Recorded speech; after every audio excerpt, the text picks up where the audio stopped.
if the first thing you do every morning is check your smartwatch to see what your sleep score was, and then you feel terrible when it says that you only got 60% of deep sleep, you might be suffering from orthosomnia. Today, we're going to talk about why this 2026 trend of sleep maxing is actually destroying your rest. Where we deliver these bite-sized, science-based back sleep solutions. I'm Dr. Zetoony, and I'm a board-certified sleep and pulmonary specialist. And I'm Dr. Baughn. I'm a clinical psychologist. I specialize in CBT for insomnia. And before we dive into why you need to take off your sleep tracker, we have a massive announcement. Dun, dun, dun, dun, dun, dun. So you guys have been asking for this for years, what to do when you wake up at 3 o'clock in the morning and your brain won't shut off. So we're officially launching the Sleep Takeout Clinical Coloring Book. It's designed specifically for those middle of the night wake ups, complete with scheduled worry pages to get your anxiety out of your head and onto your paper. I love this, Michelle. I'm so excited about this task. And so just so all of our Sleep Nation followers know, we haven't decided on the name. We're still tweaking it. We are still working with it. However, like this is what I'm excited about this product. Like it's going to be available both as a PDF document and like drum roll. I can't really make a drum roll, but like it's also going to be printed. So you can actually buy the printed version of it and color and doodle away your mind energy that wakes you up at 3 o'clock in the morning or whenever. You could also use it if you're having difficulty falling asleep, but we'll talk about the right places to use it. We don't want you to do it in bed. But yes, I'm super excited for this project. And Michelle, like this has been a big deal. Like it's been I think that way back when we reviewed books, and I always commented that it didn't have enough like space to put your own information. This has our information, our like takeout bites interspersed with the stuff where you can write if you need to write, jot stuff down, but really beautiful coloring pages and coloring messages. There's actually a page where you are not designed to color it per say like every day, but it's to show your progress of improving your sleep by coloring a flower. And over time, like the flower colors more of the flowers that are on the page. So you'll see a progression of your sleep. Yeah, I'm super excited about it. I mean, it's still a work in progress, but our goal, Michelle, when are we hoping for this thing to go live? By Memorial Day. Oh my gosh. It's soon. Yeah.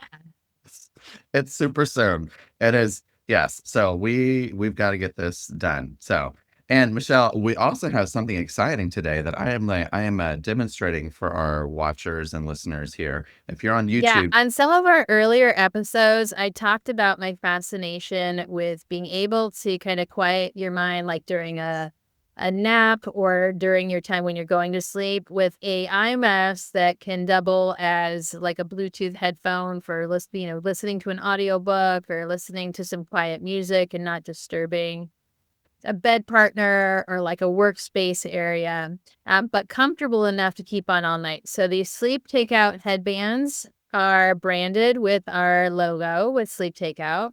They are chargeable with a USB-C.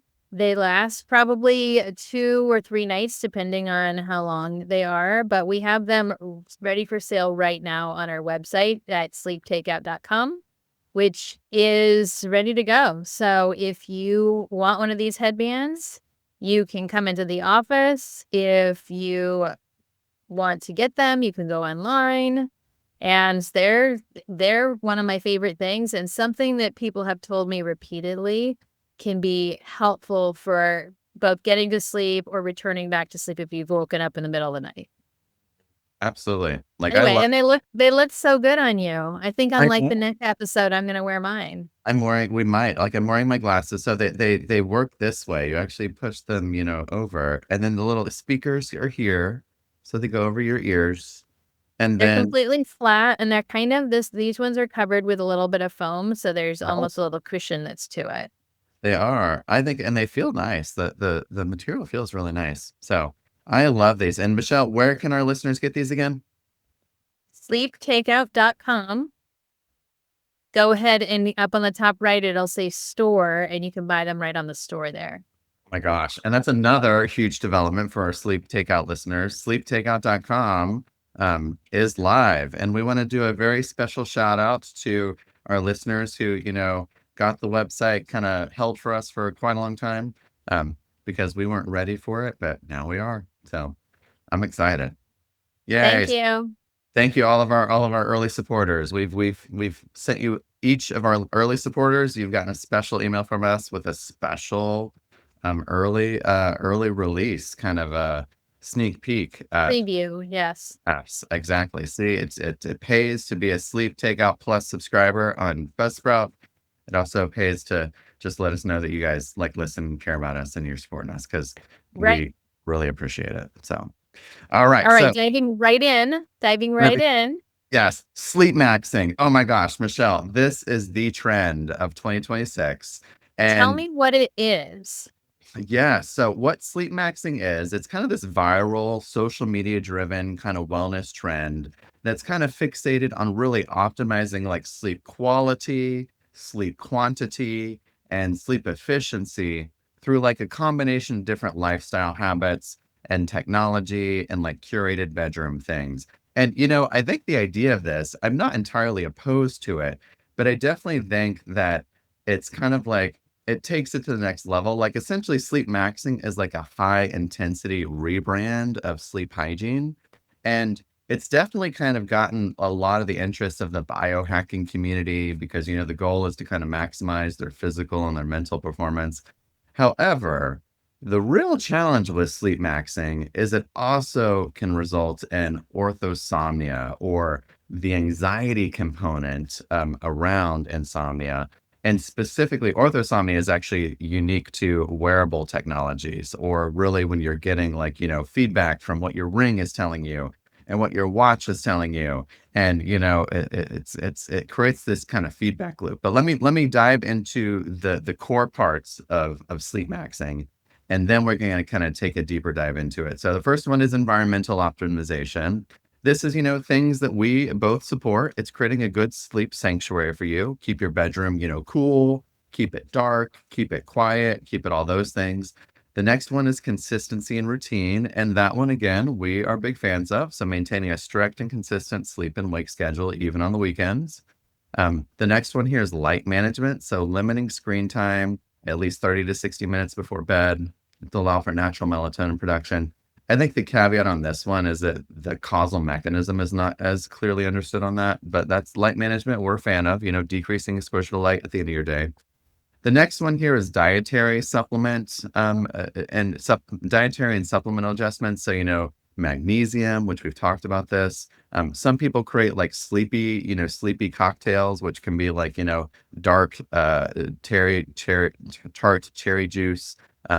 And then, avoiding alcohol and avoiding heavy meals 2 to 3 hours before bedtime. Again, I support all those things. I think those are good things. It's taking it to the max is the challenge. The fourth part of this is really technology and data tracking. So using, your smart rings, using your trackers to monitor your sleep stages, REM and deep sleep, and following these metrics to adjust your routines. And, my biggest caveat on this, and I think actually tech wearables have created this issue for themselves. I think they have mislabeled their data tracking and they give people this false sense that somehow your Apple Watch knows what stage of sleep you're in or that your Aura ring can track your REM when the honest reality is that's kind of not true. Like if it was looking at brainwave activity, it would know what stage of sleep you're in. But it's really using these algorithms to kind of impute what the best guess of what sleep stage you're in. So that's definitely kind of a part of it. And then the last one is a physical hack. So, using like weighted blankets, mouth taping, which we've talked about on the show, and nasal strips to kind of enhance breathing and comfort. So that's kind of the gist of kind of sleep maxing. Michelle, what are your thoughts on this idea of sleep maxing? So let me go back to that point where you were talking about how consumer wearables are not actually clinical sleep studies. And they often are like replaced out for reading your REM sleep, light sleep, deep sleep. And I think some of the information that comes from it, like you said, should maybe be rebranded, because a lot of these biorhythms, whether it's your heart rate, your body temperature, your oxygen saturation, or how much movement that you have during your night, that can be really a helpful marker for you to track your own progress. But when we're trying to track against a natural metric that is present for so many people. We're talking about adults, kids, elderly people. Sleep does change throughout your life, and you want to know what to look for on your side that could be a medical condition versus like improving your general pretty decent sleep as it is, or the occasional bad night of sleep where your trackable said you were fine. And when you have like these terrible nights where you're up all night and it doesn't show that much different. So using these devices with a grain of salt. I mean, I'll tell you, let's talk about the scale that you weigh yourself on. They have trackable consumer devices for this too that go directly to your phone. So you're not saying, "Oh, well, I have to go to the bathroom, so I'm going to subtract a couple pounds," or "I just ate, so I'm going to subtract a couple pounds." These devices, because they're going based directly through the app itself or the device that you're wearable, you can explain them away after the fact. You know what's going on, but you are actually getting objective data that's in there that you need to know what to do with. And so that's where you take some of that information, bring it to your physician, bring it to your personal trainer, maybe someone who has your best interest at heart, and try and help you make sense of that, as opposed to you just providing these justifications or what the problem is. I'll give you another very real world example of somebody that's up with a sick animal during the night. That is not a marker of your sleep quality.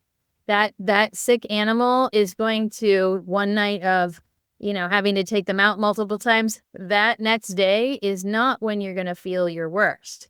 2-3 days later is where you're going to feel the most tired, and your device is not going to have caught up with the fact that your feeling of inadequate or poor sleep has nothing to do with your night prior, the data that's coming from that night's data. It's a couple days prior. So in sleep, you've heard us talk about following patterns for yourself, and maybe those patterns are like a weekly or a monthly pattern. Hormonal changes affect a lot of these things. Uh, Temperature changes, whether or not you have something big happening at work. So use these wearables with kind of a grain of salt and look at the big picture as opposed to the individual data. If you're checking in the middle of the night, that's already a problem. That might be where you want to take a break from the devices, put them in kind of the off position, or maybe decide 1 or 2 days of a month to look at the data to see how you're doing compared to last month or a year ago at that same time. Does that sound like something that might be a helpful thing to prevent this orthosomnia from happening?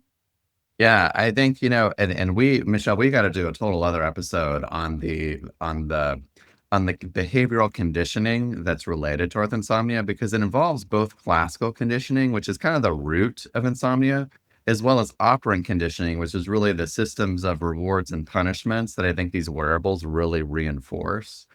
Because if you think about it, what triggers a lot of orthosomnia is people seeing a metric on their watch or their ring and feeling like they didn't do a good enough job. And that actually operant conditioning, which is really kind of fascinating that this Sleepmaxxing community is completely missing that component. But that is a huge driver of what really influences anxiety related to your sleep, which is really what orthosomnia is. It's just the anxiety is focused on your wearable device. Um, Yeah. At so the end of the day, they're conditioning themselves for exactly what they wanted for you to get, which is more devices. that's probably true. Absolutely. All right. So the takeaway is practicality over perfection. Like maybe, ditch the watch or the ring for a week, engage how you feel, not what your sleep kind of tracker data like kind of suggests from that perspective. So, all right, Michelle, this is a good episode. We got to dive into more of this conditioning stuff on another one. Last thing, want to wrap up. Like, if you are tired and obsessing over your sleep quality and you're ready to fix that insomnia for good, I can definitely help. So I offer kind of concierge one-on-one therapy for high achieving adults. You can always reach me at my website. That's danielbaughn.com. And if you're a CBTI or interested in CBTI and you're a Sleep Takeout listener, definitely go there and book your complimentary phone call, and you can schedule for priority kind of scheduling there too. So definitely feel free to reach that out. It's just a free complimentary phone call. It's available for anybody. If you want to be the first to grab our new Sleep Takeout clinical coloring book, you have to help get through those frustrating 3 o'clock wake up times. Head over to dosleep.com or sleeptakeout.com. Go to the checkout cart, reach out, and thanks for listening. And we're going to see you next time on Sleep Takeout. All right. Take care, Sleep Nation. Bye.